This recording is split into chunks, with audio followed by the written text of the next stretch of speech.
डमो वायरियाडम डमो अज्झायाडम डमो लोए सव्यसाहुडम मंगलम भगवान वीरो मंगलम गौतमो गणी मंगलम कुंद कुंदाद्यो जैन धर्मोस्तु मंगलम सर्वमंगलमांगल्यम सर्वकल्याणकारकम प्रधानं सर्वधर्माणां जैनं जयतु शासनम सूक्ष्मादिगुण सहित हैं कर्म रहित नीरोग सिद्ध चक्र सोथापहूँ मिटे उपद्रवयो।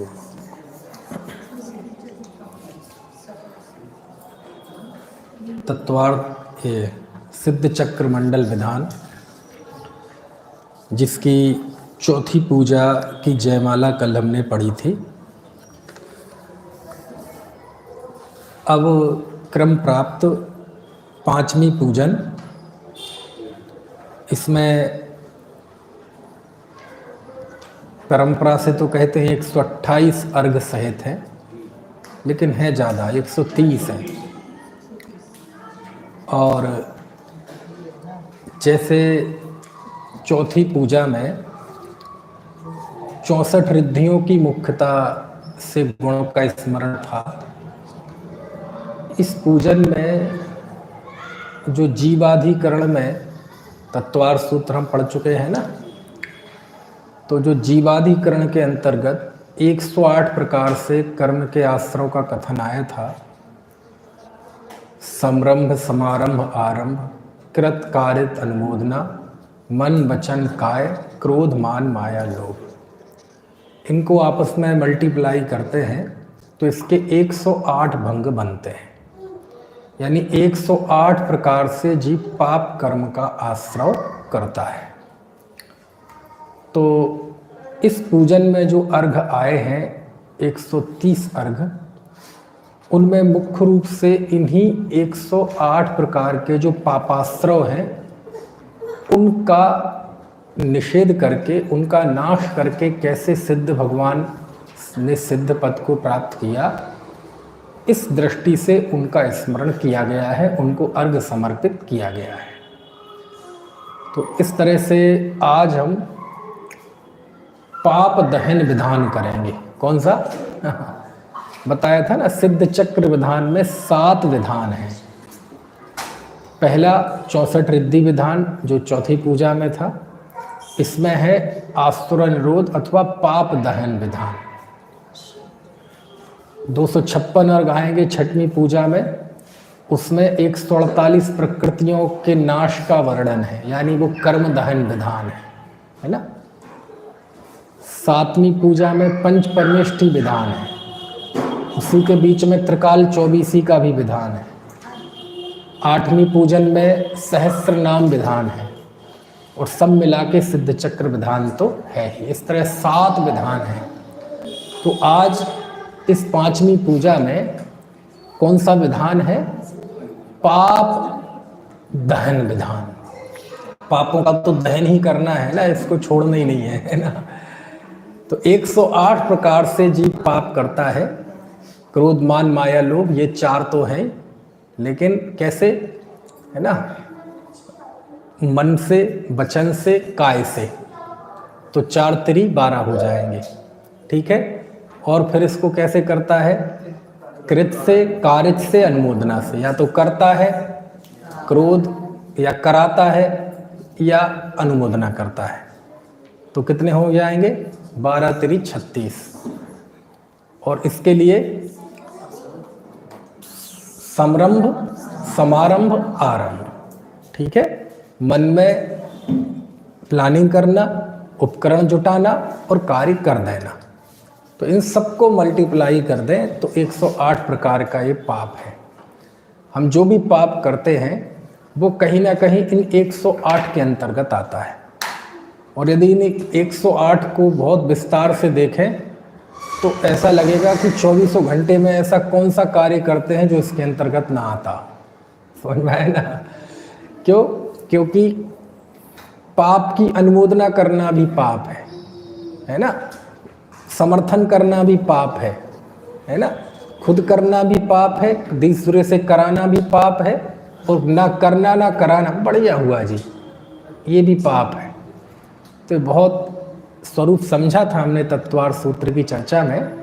तो इन्हीं 108 के नाश पूर्वक सिद्ध दशा प्रकट हुई, उसका स्मरण है ना? लेकिन पहले ही अर्घ से ये नहीं है, पहले 22 अर्घ तो अलग हैं, उनका इससे कथन नहीं है। वो भी बहुत अच्छे अच्छे अर्घ हैं, है ना? जैसे देखो आप 64 पेज पे, ओम ह्रीं सम्यक दर्शनाय नमः अर्घम निरपामति स्वाहा। तो सम्यक दर्शन का कथन है, सम्यक ज्ञान का, सम्यक चारित्र का, अस्तित्व, वस्तुत्व, अप्रमेयत्व, अगुरुलघुत्व, चेतनत्व, अमूर्तिकत्व, संकेत, ज्ञान धर्म, जीव धर्म, सूक्ष्म धर्म, अवगाहन धर्म, है ना? अव्यावाद, स्वसंवेदन, स्वरूप तापस और अनंत चतुष्टय, सम्यक्त्वादि गुण, पंचाचार, रत्नत्रय, स्वरूप साधक, है ना? फिर इसके बाद फिर होते हैं ये 108, है ना, इनसे रहित की बात। ठीक है? अब बहुत अच्छे छंद हैं, और विधान को पढ़ के अभी जैसे हमने जयमाला में पढ़ा, तो जयमाला में तो भक्ति तत्व प्रमुख है ही, लेकिन यदि हम इनके छंदों में जाके देखें तो छंदों में जो अर्घ के छंद बनाए हैं, उन छंदों में बहुत अध्यात्म का दृष्टिकोण बड़ा प्रमुखता के साथ है। उसमें न्याय भी है, सिद्धांत भी है। अब ये सैद्धांतिक है सब, 108 प्रकार के दहन की बात, न्याय भी है ना, सिद्धांत भी है। तो वो जो छंद में कविवर का जो व्यक्तित्व दिखता है, उससे साफ साफ झलकता है कि उनके अंदर अध्यात्म का बड़ा जोर था, है ना? देखो, इसके बाद हम जयमाला पर आते हैं। अब बीच में मैंने सोचा था 1-2 छंदों के अर्थ करूंगा, लेकिन निश्चित नहीं कर पाया कि कौन से का करूं, क्योंकि सब बढ़िया ही बढ़िया हैं। अंतिम देखो, एक अंत में 130वां जो आया है, सवैया, भक्ति की मुख्यता है, लेकिन पढ़ने में बड़ा मज़ा आता है, इसको बहुत अच्छा लगता है। देखो जरा, 130वां 80 नंबर पृष्ठ पर है, 5वीं पूजा का जयमाला के पहले का अर्घ। जेते कछु पुद्गल परमाणु शब्द रूप, भये हैं अतीत काल आगे होनहार है। तिनको अनंत गुण करत अनंत बार, ऐसे महाराशि रूप धर विस्तार है। सब ही एकत्र होए सिद्ध परमात्म के, मानो गुण गण उच्चरण अर्थधार है। तो भी एक समय के अनंत भाग आनंद को, कहते न कहे हम कौन प्रकार है। इस अर्घ में कविवर ने सिद्ध भगवान के आनंद का कथन किया है कि सिद्ध भगवान का आनंद कैसा है ना, उनका सुख कैसा है। क्योंकि बहुतेरे जीवों को ये लग सकता है कि जब सिद्धों के शरीर ही नहीं है, इंद्रियां ही नहीं है, तो वो उनके फिर क्या करते होंगे वो। तो कहते परम सुख का आनंद भोगते हैं, सुख भोगते हैं। तो कहते किस बात का सुख, समझ में आया, जब शरीर ही नहीं है है ना। हमारे पिताजी खुद मजाक किया करते थे, जैसे भोजन में कोई बढ़िया चीज़ बनी तो हमारे मतलब मम्मी को चढ़ाते हुए कहते थे, अब मुमुक्षु कहलाते थे, तो पापा को भी शुरुआत से ही रुचि नहीं थी, बहुत बाद में लगी। तो बोले अब बताओ, अब ये रसमलाई का तुम्हारे मोक्ष में कहाँ सुख रखा है ना। कहने का आशय ये है कि अज्ञानी जीव को ये लगता है कि सिद्ध भगवान काय में सुख होंगे, है ना, किस बात के सुख, शरीर नहीं, कुछ नहीं। तो इसमें लिखा, जेते कछु पुद्गल परमाणु शब्द रूप, दुनिया में जितने भी शब्द रूप पुद्गल परमाणु हैं, क्योंकि शब्द भी पुद्गल की पर्याय है ना, जो शब्द बोले जा रहे हैं, भाषा बरगणाएं, ये भी पुद्गल की पर्याय है। तो दुनिया में जितने भी शब्द रूप पुद्गल परमाणु हैं, अभी नहीं, भूतकाल में हुए, भय है अतीत काल, है ना, भय है अतीत काल, भूतकाल में हुए हैं और आगे होनहार हैं। ठीक है, तो जो पहले हुए वर्तमान में हैं और आगे होनहार हैं, मतलब आगे होने वाले हैं, तीनों काल के। तिनको अनंत गुण करत अनंत बार, उन तीनों काल में जितने शब्द रूप पुद्गल परिणमित हुए हैं उनको अनंत बार अनंत गुणा करो, मतलब अनंत से अनंत जो आए उसका फिर अनंत बार, अनंत से फिर उसका फिर अनंत से, ऐसे महाराशि रूप धरे विस्तार है ना। अब आप सोचो, जब ऐसे तीनों काल के अनंत जो शब्द पुद्गल रूप हुए हैं उनको अनंत बार अनंत से गुणा करो तो क्या विस्तार बन जाएगा। सब ही एकत्र होए सिद्ध परमात्म के, मानो गुण गण उच्चरण अर्थधार है। तो इतने सारे शब्द मिलकर यदि सिद्ध भगवान का वर्णन करें तो भी एक समय के अनंत भाग आनंद को कहत न कहें हम कौन प्रकार है। तो भी सिद्ध भगवान के एक समय के अनंत भाग को, मतलब एक समय में जो उन्हें सुख मिलता है उसके अनंत भाग को कहने में समर्थ नहीं है ना। तो भी एक समय के अनंत भाग आनंद को, आनंद को कहत ना कहें, कह ही नहीं सकते, हम कौन प्रकार है तो हम कैसे करें, है ना। पढ़ो एक बार फिर से, बहुत अच्छा है। जेते कछु पुद्गल परमाणु शब्द रूप, भय है अतीत काल आगे होनहार हैं। तिनको अनंत गुण करत अनंत बार, ऐसे महाराशि रूप धर विस्तार हैं। सब ही एकत्र हुए सिद्ध परमात्म के, मानो गुण गण उच्चरण अर्थधार हैं। तो भी एक समय के अनंत भाग आनंद को कहत न कहें हम कौन प्रकार है ना। और इसका बहुत अच्छा वर्णन यदि आपको देखना हो तो प्रवचन सार ग्रंथ में आचार्य कुंद भगवान ने किया है। उन्होंने इंद्रिय सुख और अतीन्द्रिय सुख इतना इसका तुलनात्मक अध्ययन किया है, और तुलनात्मक अध्ययन के द्वारा उन्होंने इंद्रिय सुख की हेयता और अतीन्द्रिय सुख की महानता का बहुत मनोरम वर्णन किया है ना।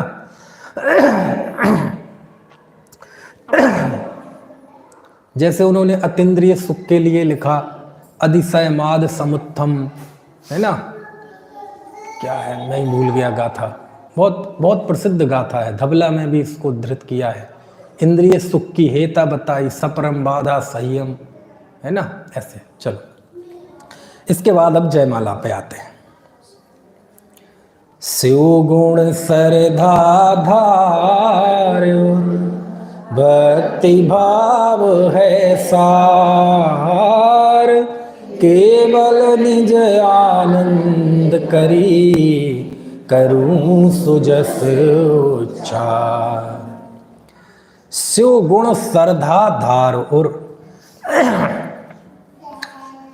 शिव गुण, शिव यानी होता है मोक्ष, गुण मतलब मोक्ष का गुण, मोक्ष सिद्ध भगवान की विशेषताएं, सिद्ध भगवान के गुण।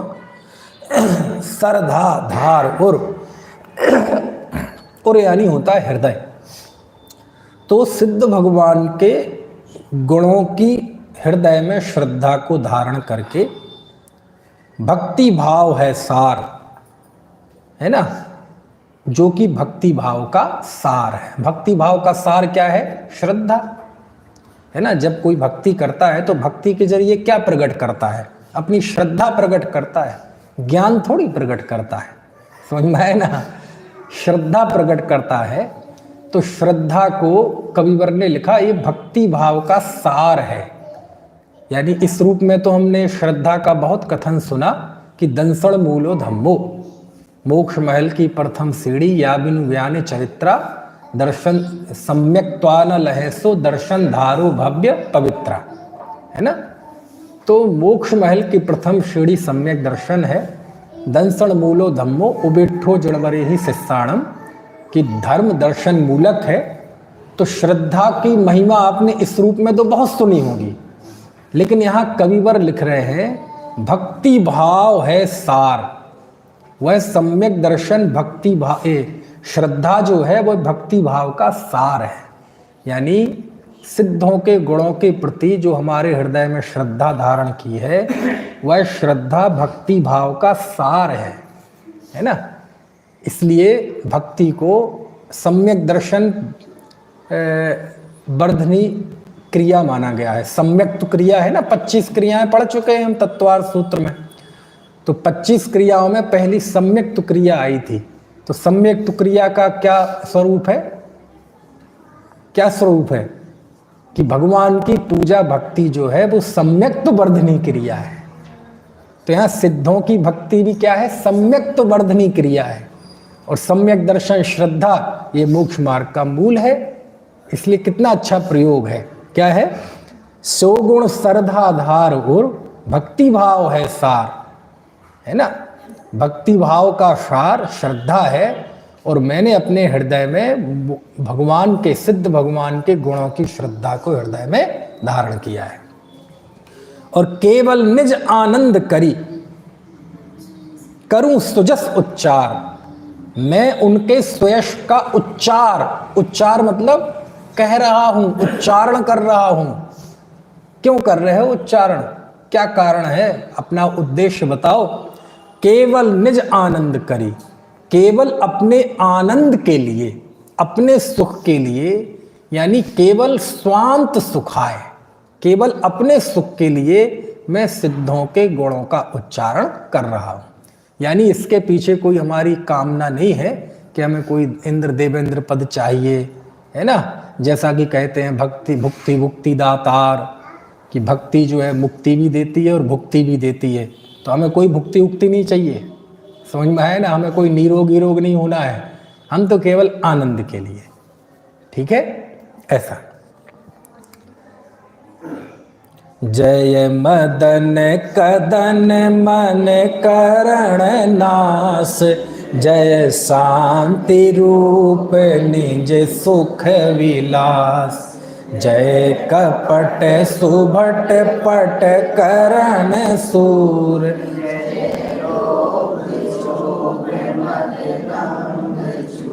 देखो जय, जय तो बिल्कुल सबके साथ लगना ही है।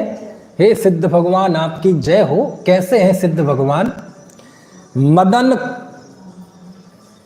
कदन मन करण नाश, ठीक है। मदन कदन, ठीक है। मन करण नाश, मदन तो जानते कि आप नहीं? मदन, मदन मतलब काम भाव, ठीक है। तो काम भाव को नाश करने वाले। और मन करण नाश, मन तो जानते, मन, और करण यानी होता है साधन, इंद्रिय।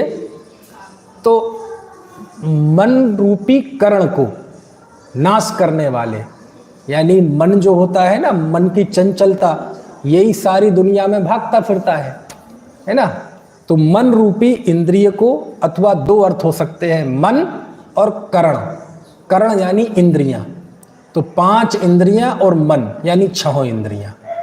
6 इंद्रियां नाश, यानी आपने 6 इंद्रियों का नाश कर दिया है।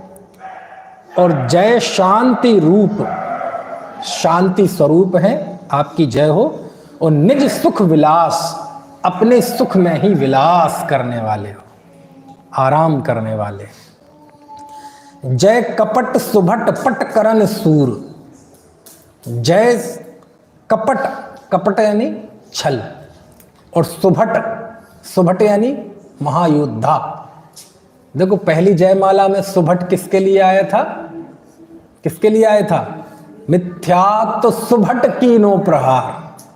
यहां किसको सुभट कहा जा रहा है? कपट, छल। तो छल रूपी महायोद्धा पटकरण सूर, है ना, उसको आप ऐसे सूरवीर हैं, सूर मतलब शूरवीर हैं, कि आपने उसका पटकरण, पटकरण कर दिया है, मतलब आपने उसको पटकनी दे दी है, आपने उसको समूलतया नष्ट कर दिया है।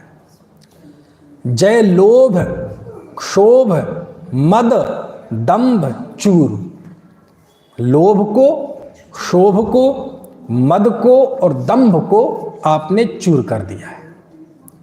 अब ये चूंकि काव्य है इसलिए जरूरी नहीं है कि एक शब्द का अर्थ दूसरे शब्द से मेल ना खाता हो, ये काव्य में होता है, रिपीटेशन भी आता है ना। अब मद और दंभ आम मोटे तौर पे एक ही है ना। चल, पर परिणति सो अत्यंत भिन्न, निज परिणति सो अति ही अभिन्न, अत्यंत विमल सब ही विशेष।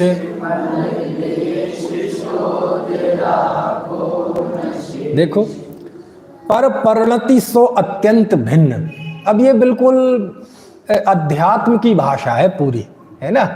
वही मैंने बताया ना कि संत लाल जी के मस्तिष्क में अध्यात्म बहुत उछलता है और भक्ति में उसका पूरा उपयोग उन्होंने किया। देखो, पर परिणति सो अत्यंत भिन्न, भगवान कैसे हैं? पर परिणति से अत्यंत भिन्न है, पर की पर्याय से, है ना, जन्म मरण, है ना, ये सब भी पर की पर्याय हैं, ठीक है। गोरा कालापन सब पर की पर्याय हैं, शरीर की स्थितियां सब पर की परिणति हैं। तो इन सब से आप अत्यंत भिन्न, अत्यंत भिन्न का मतलब क्या होता है? जिसका कभी दोबारा संयोग ना हो, वो कहलाता अत्यंत भिन्न, है ना।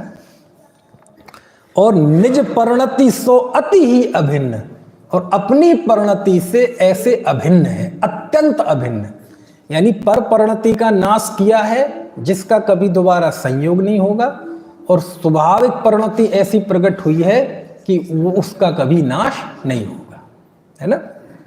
अभिन्न है वो, अत्यंत विमल सब ही विशेष। वाह, ये विशेष मतलब गुण, विशेष यानी गुण।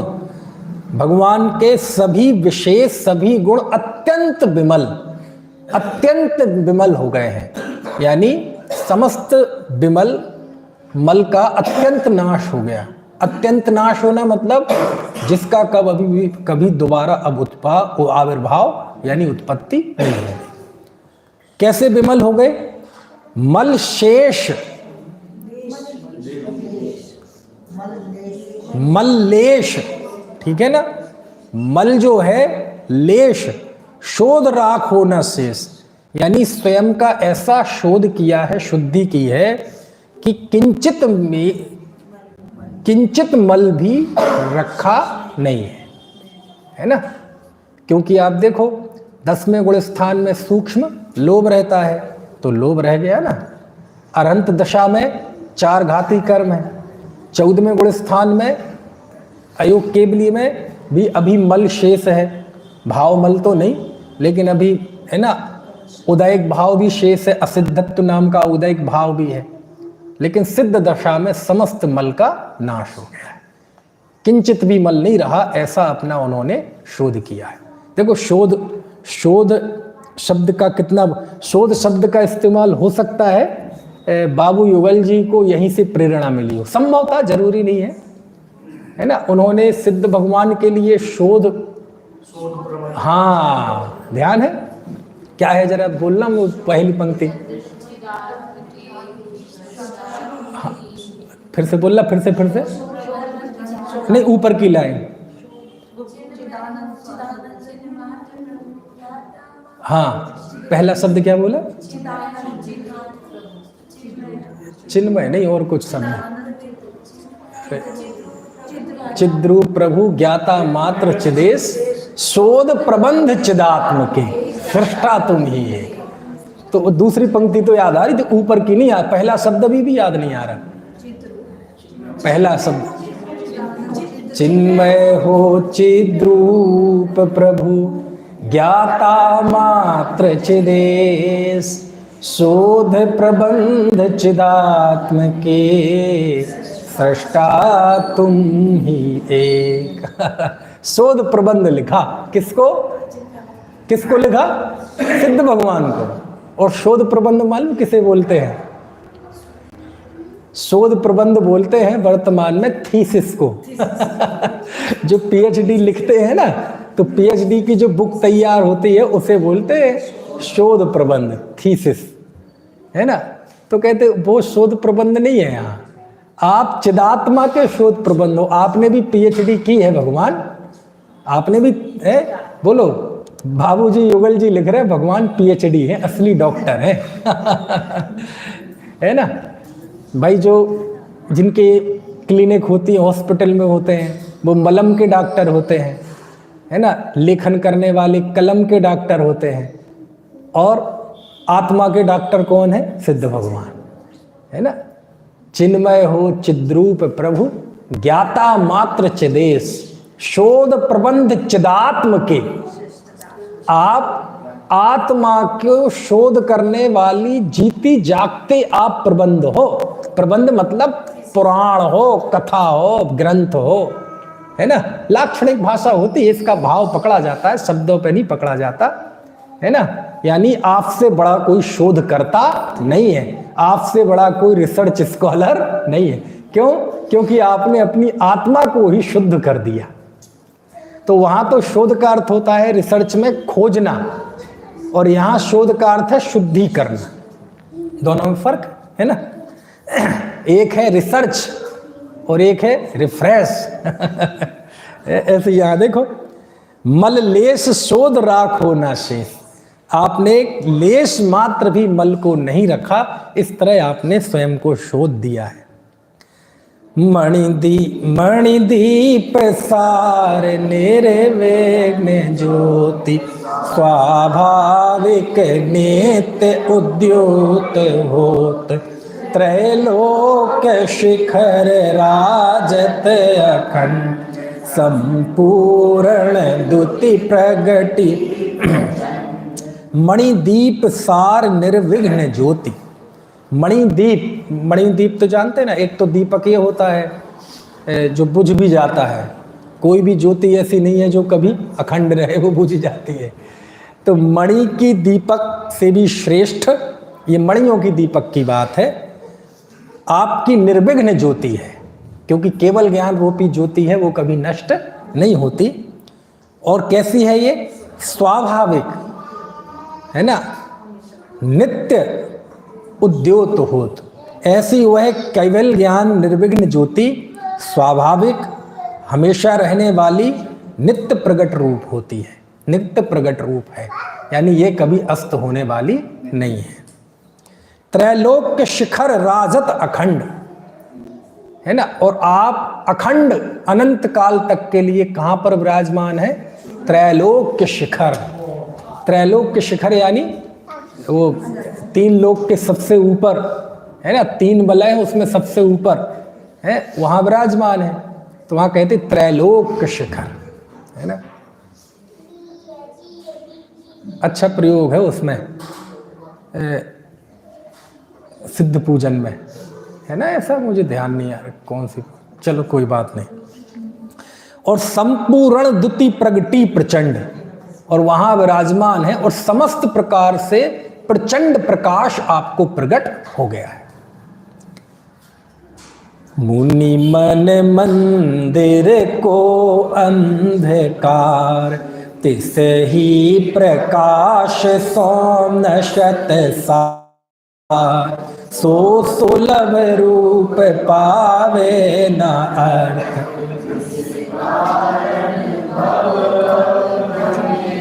अब आप त्रैलोक में, त्रिलोक के अग्र में ऊपर विराजमान है प्रकाश सहित, और उस प्रकाश का असर क्या है?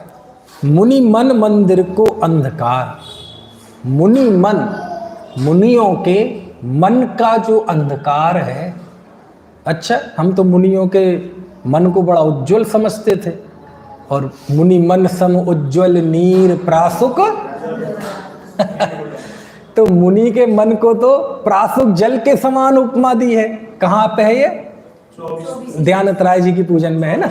हाँ, और यहाँ कह रहे मुनि मन का अंधकार।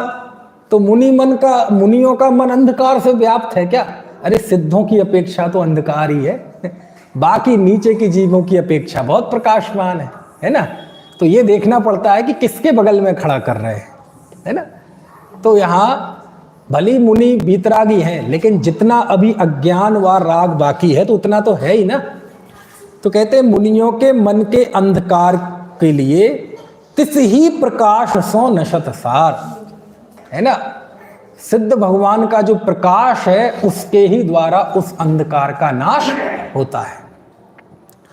सो सुलभ रूप पावे न अर्थ, जिस कारण भाव भाव भ्रमे अर्थ। आहा, वह इतना सुलभ रूप है ना। सो सुलभ रूप, है ना, मतलब सिद्ध भगवान के प्रकाश से यानी उनके चिंतन से, मनन से जो मन का अंधकार दूर हो जाता है वो सुलभ है। लेकिन पावे ना अर्थ, जिस कारण भव भव भ्रमे अर्थ। अरे इतना सुलभ होते हुए भी सामान्य जीव उसको अर्थ को प्राप्त नहीं कर पाता, जिस कारण भव भव भ्रमे व्यर्थ, और बेकार में ही संसार में भव भव में भ्रमण करता रहता है ना। जो कल्प काल में होत सिद्ध, तुम छिन्न ध्यावत लहिए प्रसिद्ध। भविपति तन को उद्धार हेत, हस्तावलंब तुम ना। जो कल्प काल में होत सिद्ध, अब ये सैद्धांतिक कथन नहीं है, बिल्कुल प्योर भक्ति का कथन है कि जितने कल्प काल में सिद्ध होते हैं, कल्प काल में यानी कल्प काल यानी 20 कोड़ा कोड़ी सागरूपम का एक कल्प काल होता है ना, जिसमें 10 कोड़ा कोड़ी सागरूपम की उत्सर्पणी और उतने की ही अवसर्पणी, तो ये दोनों को मिला के कहते हैं एक कल्प काल। तो कल्प काल में कितने जीव सिद्ध होते हैं? असंख्यात, है ना। तो कल्प काल में जितने सिद्ध होते हैं, तुम छिन्न ध्यावत लहिए प्रसिद्ध, है ना। तुम छिन्न ध्यावत लहिए प्रसिद्ध। जो कल्प काल में सिद्ध होते हैं वो आपके ध्यान करके छिन्न मात्र में सिद्ध हो जाते हैं उतने है ना। अब ये लाक्षणिक कथन है ना। और भवि पतितन को उद्धार हेतु, भव्य जनों के पतितन, जो पतित भव्य जन है ना, उनके उद्धार के लिए, यानी जो भव्य जीव संसार में पड़े हुए हैं, अभव्य की बात नहीं की, भव्य की, जो क्योंकि पड़े हुए तो अभव्य भी हैं, लेकिन उनमें से कौन से भव्य, संसार में पड़े हुए भव्य जीवों के उद्धार के हेतु मतलब लिए, तुम नाम देत, तुम्हारा नाम देते हैं। कौन सा नाम? हस्तावलंब, कि आप तो पतित लोगों के लिए हस्तावलंब तुल्य हो, कि आप उनका हाथ थामने वाले हो, है ना। जैसे कोई पड़ा हुआ हो तो उसे उठाने के लिए हाथ थामते हैं, आ जाओ भाई ऊपर। ऐसे ही आपका तो नाम दुनिया में क्या फेमस है कि आप हस्तावलंब हो, हाथ थामने वाले हो। किसके किसके थामने वाले हो? जो संसार में पड़े हुए हैं, है ना। अब यही है, अभी सिद्ध की तरफ से बात कर रहे, कभी कभी भक्त की तरफ से बोलते हैं तो फिर वो वचन निकलते हैं वैसे। कौन से? वो भजन है ना, आज हम जिन राज तुम्हारे द्वारे आए, अनुकंपा हो जाए आपकी आकुलता मिट जाए। उसमें एक पंक्ति आती है, तुम ही स्वामी हाथ पकड़ लो तारो तो डर जाए हाँ, तुम ही स्वामी हाथ बढ़ाकर तारो तो तर जाए, है ना।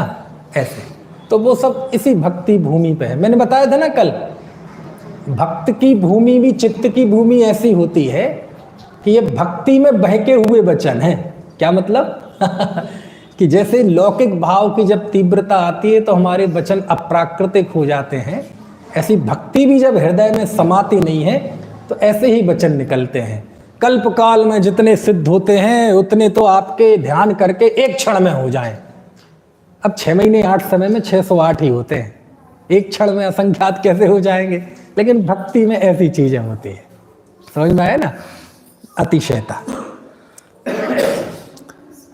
तुम गुण सुमरण सागर अथाह, गणधर सरीख नहीं पार पाह। जो भव दधि पार अभव्य रास, पावे न वृथा उद्यम।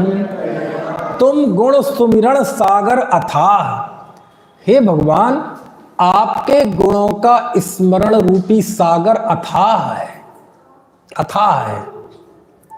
गणधर सरीख नहीं पार पा, गणधर जैसे महापुरुष भी उसके पार को प्राप्त नहीं कर सके। जो भवदधि पार अभव्य रास, जैसे अभव्य रास, अभव्य जीव, अभव्यों की राशि, भवदधि पार पावे न, जैसे अभव्य जीव संसार रूपी समुद्र से पार नहीं जा पाते। वृथा उद्यम प्रयास, तो उनका सारा प्रयास बेकार है। यानी अभव्य जीव का मोक्ष के लिए किया गया सारा प्रयत्न बेकार है। लिखा ना, जो भवदधि पार अभव्य रास पावे ना, एक वाक्य कि जैसे अभव्य जीव है ना संसार समुद्र से पार नहीं जा पाते, वृथा उद्यम प्रयास, उनके सारे प्रयास, उनका सारा प्रयत्न वृथा है। ऐसे ही आपके गुणों की थाह नहीं पाई जा सकती, गणधर भी नहीं पाए जा कर सकते, अतः प्रयत्न वृथा है। जिन मुख द्रह सो निकली अभम, अति बेग रूप से धात गंग। नय सप्त भंग कल्लोल मान, त्यों लोक वही धारा प्रण। वाह कितना बढ़िया छंद।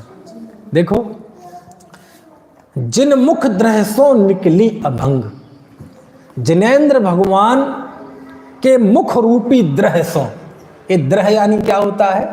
कुंड, है ना। निकली अभंग, है ना, वहां से अभंग निकली है। क्या अभंग मतलब जो कभी भंग नहीं होती, अविच्छिन्न। अति बेग रूप सिद्धांत गंग, अत्यंत तेजी से सिद्धांत रूपी गंगा निकली है ना। कुंड से निकलती है ना, वहां आपने जैसे, ये कौन सी गंगा की बात है ध्यान रखना, ये वाली गंगा की बात नहीं है, क्योंकि ये द्रह से नहीं निकली। हाँ नहीं नहीं नहीं नहीं, अभी तो उदाहरण की बता रहे, जिनवाणी तो है ही, लेकिन इसमें गंगा का उदाहरण दिया गया है, तो ये गंगा नहीं है जो गंगोत्री से निकली। नहीं नहीं, अरे सुनो मेरी बात, ये जो 16 नदियां जम्बूद्वीप में कहीं गई हैं, 14, उन गंगा सिंधु में जो गंगा है उसकी बात है, क्योंकि वही निकली है द्रह से। 6 कुंड है ना, 6 कुलाचल पर, तो पहले कुलाचल पर कौन सा कुंड है? पद्मद्रह। तो पद्मद्रह से जो गंगा निकलती है, ये गंगा कहाँ निकलती है? द्रह से, है ना। तो उसी द्रह को कहते हैं यहाँ द्रह कुंड कहते है ना। तो उस गंगा, दृष्टांत उस गंगा का है, इस गंगा का नहीं है ना। और अब देखो, ऐसे ही तो उदाहरण की बात होती है। ईमानदारी से बताओ, जब अपन वो गीत पढ़ते हैं, कौन सा? वीर हिमाचल तैनिकसी, गुरु गौतम के मुख कुंड धरिए। तो हम कुंड मतलब क्या समझते? गंगा, है ना। तो उदाहरण भी सच्चा नहीं समझते, फिर सिद्धांत तो, है ना। ये गंगा की बात नहीं है। कौन सी गंगा की बात है? क्योंकि ये गंगा कहाँ से निकलती है? द्रह से। मुख को जिनेंद्र भगवान को काहे की उपमा दी? मुख को द्रह, कुंड, और कुंड से क्या निकलती है? वो जो पद्म द्रह से गंगा निकलती है ना। नाम तो रख दिए जाते हैं, है ना, ऐसे। अब वहां जो जहां से निकलती है ना गंगा, वहां जाओगे तो आपको ऐसा समझ में नहीं आएगा निकल कहां से रही, है ना। जिन मुख द्रह सो निकसी, निकसी, निकली नहीं, निकली का अर्थ निकल नहीं होता है, लेकिन निकसी शब्द में जो मिठास है वो निकली में नहीं है, निकसी, है ना। उसमें भी है ना, कहा निकसी भूमि जल पावक भयो, पवन प्रत्येक वनस्पति थयो। वहां तो बड़े खराब से अर्थ में है चतुर्गति परिभ्रमण के अर्थ में है, लेकिन यह जिनेंद्र के मुख रूपी द्रह से निकली हुई, कभी न नष्ट होने वाली, अति तेज, अति वेग मतलब तेजी से बह रही है, अति तेज रूप सिद्धांत गंग, सिद्धांतों की गंगा निकली हुई है। और उसमें लहरें उठती हैं। क्या उठती हैं उसमें? लहरें। ये बहुत अच्छा छंद है। देखो कौन सी लहरें हैं उसमें? नय सप्त भंग कल्लोल मान, वाह, है ना। उसमें सप्त भंग और नय की कल्लोले, कल्लोले मतलब हाँ लहरें उठ रही हैं, है ना। यानी उस वो जो है मान, मान मतलब उस सहित, जैसे कहते हैं ना श्रीमान मतलब श्री सहित, श्रीमती, श्रीवाली, है ना। मान और मति दोनों के एक ही अर्थ है पुरुष को बोलते हैं श्रीमान मतलब श्री सहित, और स्त्री को श्रीमती मतलब श्री सहित।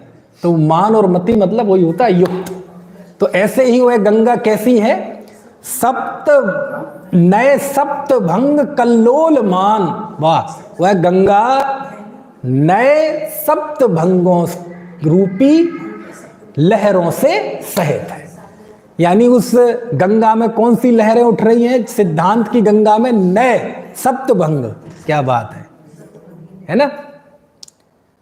और तिहु लोक वही धारा प्रमाण, और इस तरह तीनों लोक में प्रमाण मतलब सम्यक ज्ञान की धारा बह निकली। देखो ऐसा ही रूपक दिया है उसमें। भागचंद जी की भक्ति है ना, आहा, सांची तो गंगा यह बीत रागवाणी, अभिछिन्न धारा निज धर्म की कहानी। अभिछिन्न के लिए यहां कौन सा शब्द है? अभंग।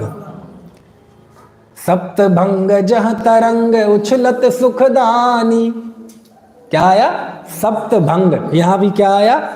सप्त भंग जय तरंग उछलत। तो कल्लोल के लिए ही क्या बोलते हैं, है ना, उछलत, तरंग उछलत, पानी की तरंग, है ना। विविध नय कल्लोल बिमला, वाह। पहले कैसी है शुरू से पंक्ति?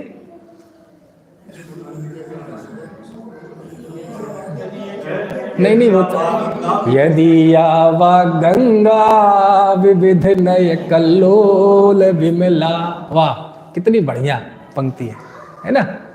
तो भगवान के मुख रूपी द्रह से निकली हुई अभंग, अति तेजवान, अति तेज गति से चलने वाली सिद्धांत रूपी गंगा निकली, जो कि नय और सप्त भंग सहित है, और जो तीनों लोक में सम्यक ज्ञान की धारा के रूप में बह रही है। उसमें जो भागचंद जी की द्वारा लिखी हुई स्तुति है उसमें बहुत अच्छा है। सबसे अंत में देखो आप, अब जब गंगा है, गंगा में लहरें हैं नय की, प्रमाण की, सप्तभंगी की, तो उस गंगा में कोई स्नान करने वाले भी तो होंगे। तो उसमें लिखा, जाके अवगाहन ते शुद्ध होए प्राणी। उसमें अवगाहन करने वाला जीव शुद्ध हो जाता है। जाके अवगाहन तो जानते ना, हाँ, वहां अर्थ उसमें स्नान करने वाले, उसमें डुबकी लगाने वाले। जाके अवगाहन ते शुद्ध होए प्राणी, संत चित मराल वृंद रमे नित्य ज्ञानी। सांची तो गंगा यह भी, कि उसमें कौन खेलता है? संत चित मराल वृंद। मराल यानी होता है हंस। उसमें वो तैरते हैं ना सरोवर में, नदी में, पानी में, कौन? मराल, है ना।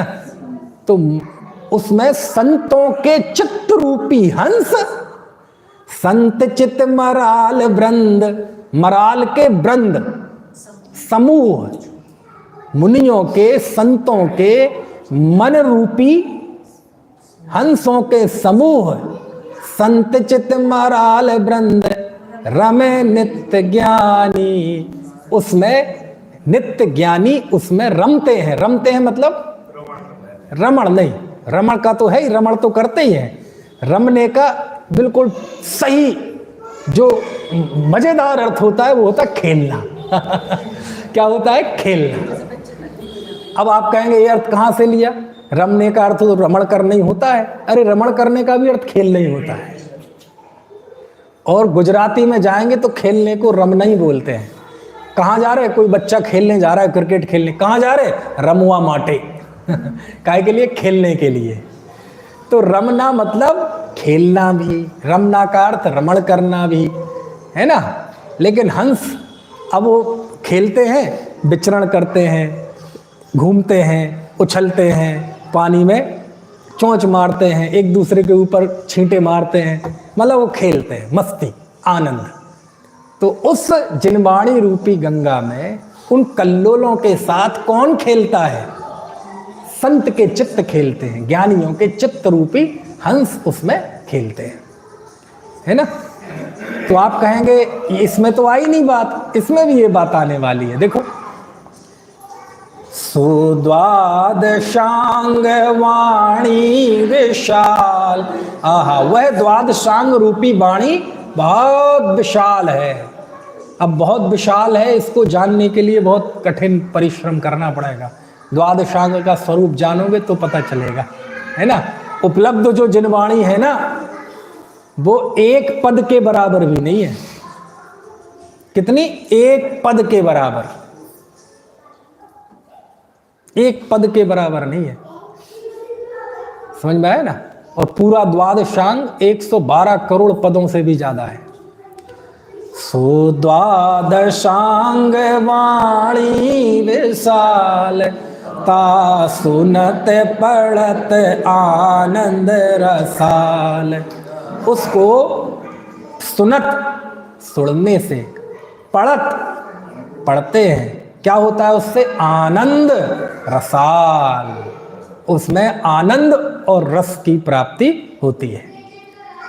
याते जग में तीर्थ सुधाम, कहिलायो है सत्यार्थ। यही कारण है कि जग में आपको सुधाम, सुधाम धाम मतलब स्थान, और सुधाम मतलब बढ़िया श्रेष्ठ स्थान, तीर्थ कहा गया है। कहलायो है सत्यार्थ नाम, और आपका ऐसा सत्यार्थ नाम सही है ना। ठीक है। तो द्वादशांग को भी तीर्थ कहते हैं, और सिद्ध भगवान तो बिल्कुल सर्वोत्कृष्ट तीर्थ है ही, है ना। ऐसे सो तुम ही सो है शोभनीक, नातर जल समझु बहे सुठीक। निज पर आत्म हित आत्मभूत, जब से है जब उत्पत्ति सु। सो तुम ही सो है शोभनीक। वाह, ये तुम्हारे कारण ही जिनवाणी रूपी गंगा की शोभा है। अन्यथा नातर, ये नातर का अर्थ क्या होता है? ये नातर पता नहीं यहां से कहां से आ गया शब्द, ये बुंदेली का शब्द है। नातर मतलब नहींतर, नहींतर मतलब अन्यथा, मेरे पैसे लौटा देना, नहींतर ध्यान रखना। तो वो नहींतर होता है ना, बुंदेली में नातर भी बोलते हैं उसे, और वो शब्द आया है यहाँ। यहाँ बोलते हैं नहीं तो, नहीं तो, नहीं तो, उसी को बोलते नहींतर, नातर। ऐसे तो यहाँ चलता नहीं है, चलता है, पता नहीं सहारनपुर तरफ चलता हो तो नहीं चलता ना, लेकिन ये लिखा है यहाँ। सो तुम ही सो है शोभनीक, आपके ही कारण ये शोभनीक है। अन्यथा नातर, अन्यथा नहीं तो जल समझू बहे सो ठीक। बाकी तो दुनिया में और गंगाएं नदियां वगैरह बह ही रही हैं, ठीक है, बह रही तो बह रही हैं। लेकिन असली तीर्थ तो कौन है? जनेंद्र भगवान के मुख से जो अभंग गंगा निकली है, जिसमें नए और सप्तभंगी रूपी कल्लोलें उछल रही हैं, जो तीनों लोक में सम्यक ज्ञान की धारा बहा रही है, असली गंगा तो वही है। बाकी तो पानी की गंगाएं तो बहुत बह रही हैं, उनका क्या, समझ गए? ये भाव है इसका। सो तुम ही सो है शोभनीक, नातर जल संसु बहे सु ठीक। नहीं तो और गंगाएं मतलब जल पानी नदियां तो बह ही रही हैं, ठीक है बहन दो, लेकिन उससे शोभा नहीं है।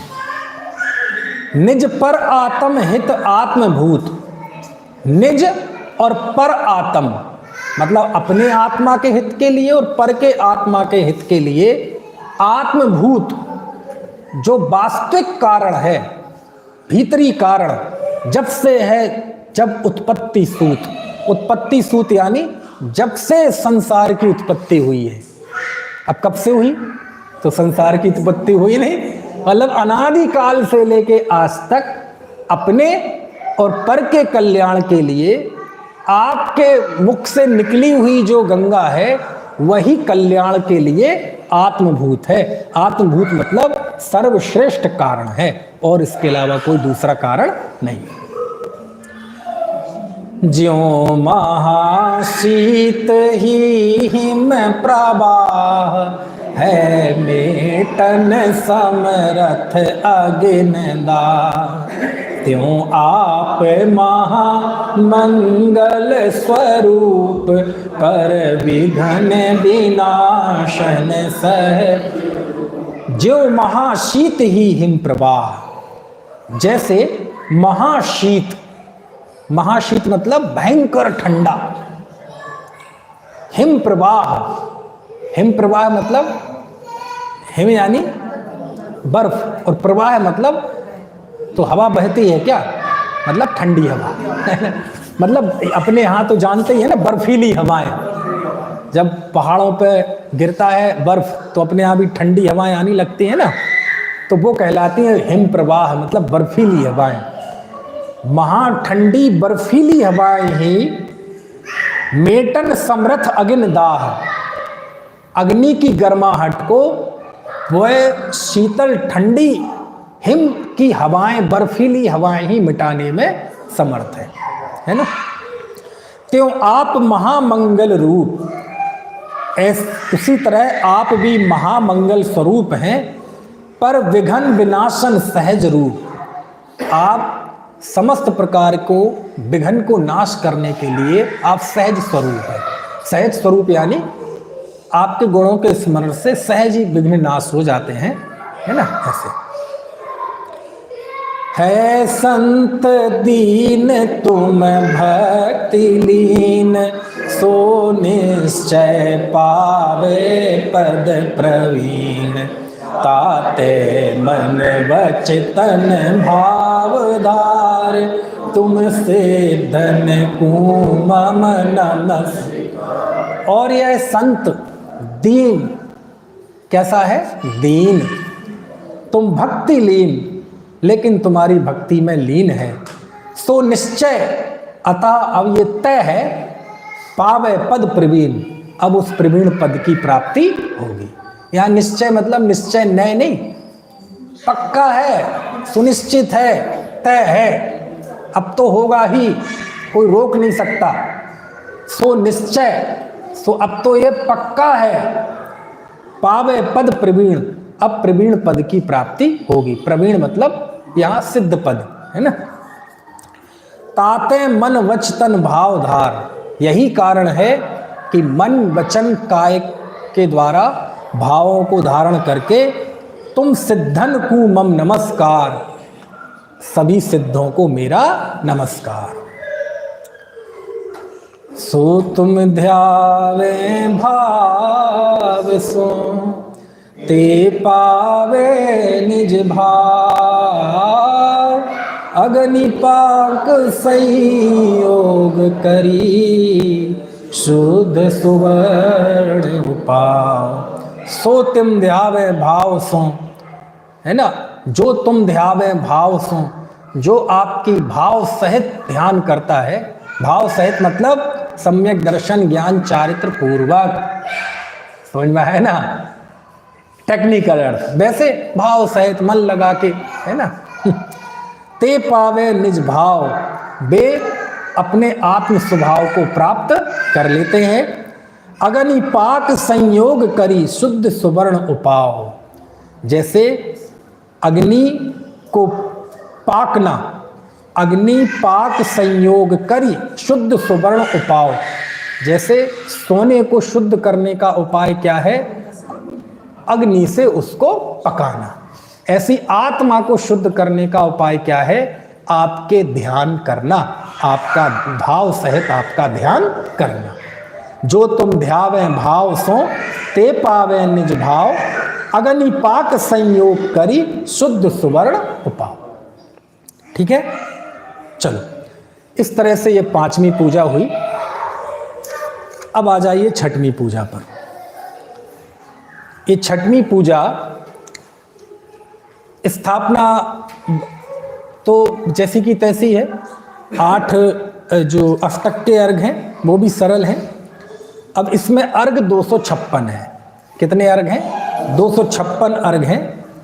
और 256 अर्घ में जो 148 कर्म की प्रकृतियां हैं, उन 148 कर्म की प्रकृतियों को नाश करके कैसे आपने सिद्ध पद प्राप्त किया, तो एक एक प्रकृति का एक एक छंद है। तो 148 छंद तो ये हो गए। इसके अलावा और भी बहुत सारी विशेषताएं हैं, लेकिन मुख्यतः से उन 148 प्रकृतियों के क्षय की बात है। यही कारण है कि 6वीं पूजा में ये जो अर्घ आए हैं, इसे कहते हैं ये कर्म दहन विधान है। कौन सा विधान है? अभी पिछली पूजा में तो आया था पाप दहन विधान। ये पाप नहीं, पाप के साथ पुण्य सहित विधान, दहन विधान। क्योंकि 8 कर्म की प्रकृतियां कुछ पाप रूप है, कुछ पुण्य रूप है, इससे अलग कोई है ही नहीं तीसरे रूप में। तो 148 प्रकृतियों को भगवान ने नाश कर दिया। तो एक एक प्रकृति का स्मरण करते हुए उसका नाश किया भगवान। तो उन गुणों को उन्होंने स्मरण किया है। इसके अलावा और भी बहुत सारे गुण इसमें बताए हैं।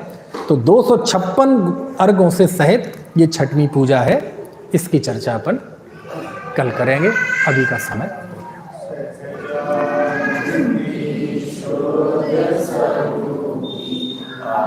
Amen.